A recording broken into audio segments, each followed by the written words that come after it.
I was born and raised in the Netherlands, and then I immigrated to the US when I was 18. Wow, that must have been some upheaval, because I would imagine at 18-year-old, you've got all your friends there and you're It kind was of just an settled in place. adventure. It was an adventure. I was supposed to go for a year, and the age old story, meeting somebody, falling in love, and staying. And Oh, I've been in yeah. this country for 37 years. So yeah, it's been a long time. So I've spent more time in the US than I grew up in the Netherlands and spent time there, but I am 100% Dutch. So that always that sticks with you no matter what.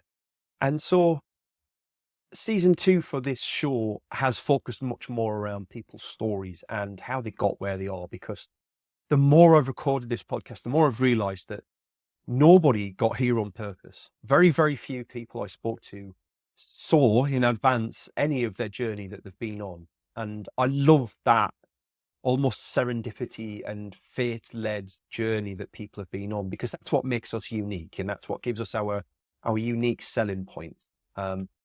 So walk me through where that journey to America went then, Doreen, because that's an opportunity to reinvent yourself, right? At 18-year-old, you could be whatever you want. Yeah, except I didn't really I only had one goal, is to just be happy, which is a silly goal, but growing up in a very strict Dutch reformed household with the role model of becoming a mom. And so when I Yeah. met somebody and fell in love, that really was what I was going to do, but because we were so young and so poor, we waited to have children. We had that luxury. And so I worked for 7 years as a nanny before we even had our first child. Ended up, we have 4 children. They're all young adults now. Youngest is 20, the oldest is 28. Lovely family. But at age 40, I walked my youngest into kindergarten. And it was one of those days that everybody, the moms are crying, they're standing there. And I literally walked out of there with the biggest smile on my face, because that was my fourth one going to school. I had been nannying for 20 something years, nannying and parenting.